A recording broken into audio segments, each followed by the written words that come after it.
bringing it all together with meal planning. Meal planning can be one of the single most important aspects of developing a healthy lifestyle. When we are unable to visualize the future of our eating, it can be very easy to succumb to the temptations of unhealthy foods that we have become addicted to, especially if it is our habit to eat them rather than eating the foods that will nourish us. Meal planning is quite an endeavor. It can be somewhat intimidating, especially to somebody who suffers with organization. If you find yourself having a hard time with meal planning, don't fret. There are many ways that you can begin to delve into meal planning that are fun and easy, whether you struggle with creativity in the kitchen or not. There are many meal planning kits that you can buy. Many of them have the option of ordering boxes full of fresh foods to cook with and include recipes that you can use. This can be very helpful if you are not used to cooking, which is often the case, especially when poor eating habits and a busy work schedule make it seem difficult to carve out the time necessary in order to make full, nourishing meals. The first step in meal planning is research. If you are going to get yourself healthy, you have to look at your options. Researching recipes is the best first place to start.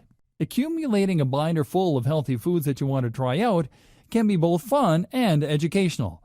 It will open your mind to several food possibilities you may have otherwise scoffed at as too difficult for you to prepare, or maybe teach you things you had never known before. Recipes can be very mind-opening, especially when you are interested in making new discoveries. Cooking can be a hard habit to get into, but once you begin to master it, you will be surprised by just how much freedom you can find in putting a meal together for yourself that is both health-conscious and delicious. Look at recipe books and magazines and get an accumulation of recipes that you want to try. Start with the things that look the most delicious and nourishing. And if you are a novice in the kitchen, you may also want to look to things that seem the most simple. Next, you should keep your recipes organized in a simple way that is easy to navigate. If you find yourself overwhelmed by a lack of organization, it will make meal planning that much more difficult.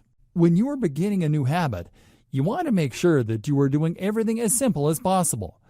Too much change at once can be demanding on your system, and you should always try to implement small, easy changes until they have developed into a new habit. Make sure that they are easily accessible, so that when you want to begin preparing your meal, you can do so easily. If you are using a binder, you may want to consider laminating the pages or using plastic sleeves, so that if you are using it in the kitchen, they are not affected by water or other food contamination. When you organize your recipes, it would help to put them in order of breakfast meals, lunch meals, dinner meals, and snacks. This will help you to easily reference the proper recipes once you begin to start cooking.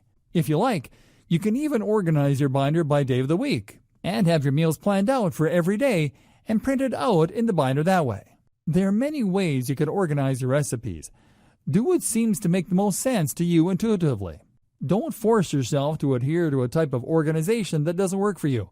Instead, make sure that you are doing what works best for you in your own life. Make sure that you are taking the time to regularly seek out new recipes that stand out to you to keep your creative juices flowing and your kitchen exciting.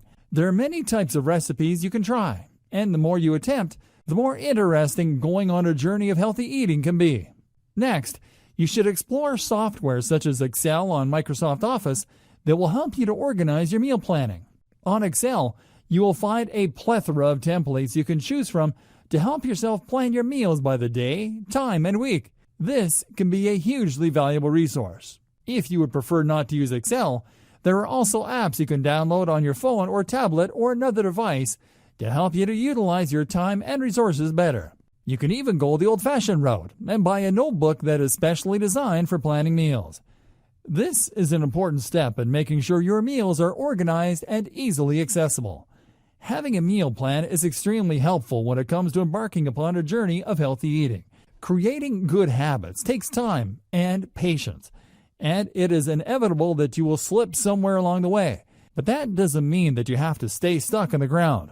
Actually, it just means that you're going to have to get back up and keep trying, because giving up is far easier than sticking to your plans.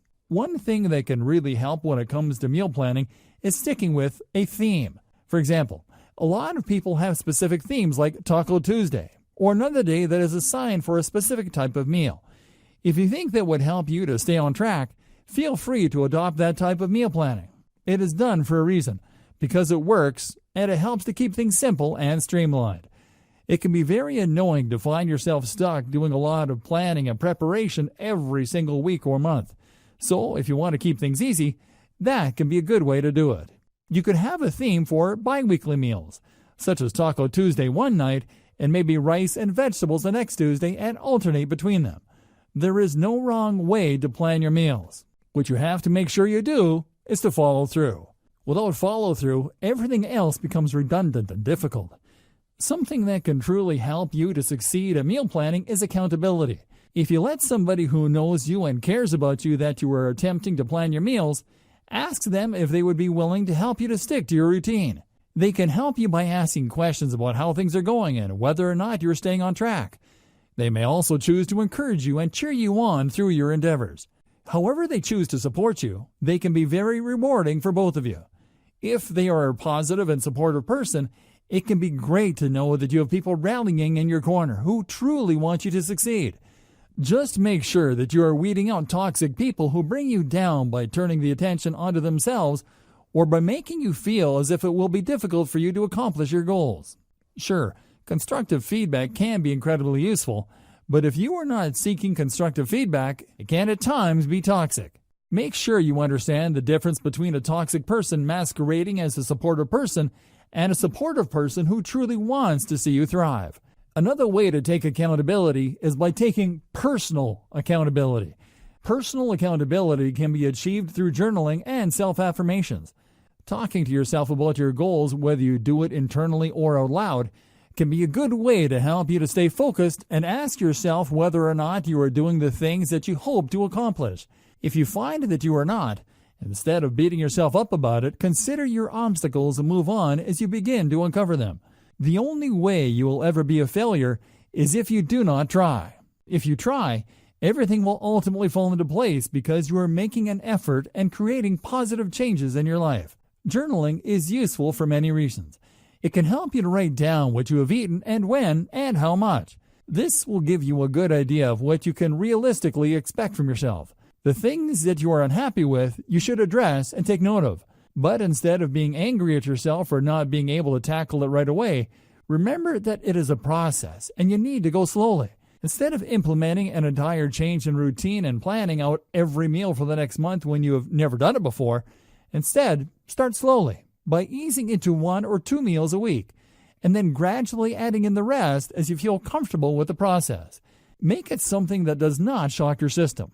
Gradual change is the most lasting, and journaling about your experiences will help you to uncover your innermost thoughts about the process and things that you might not have even realized were holding you back. You will begin to sense patterns in your behavior and possibly predict when you might find yourself tempted to get off track and why.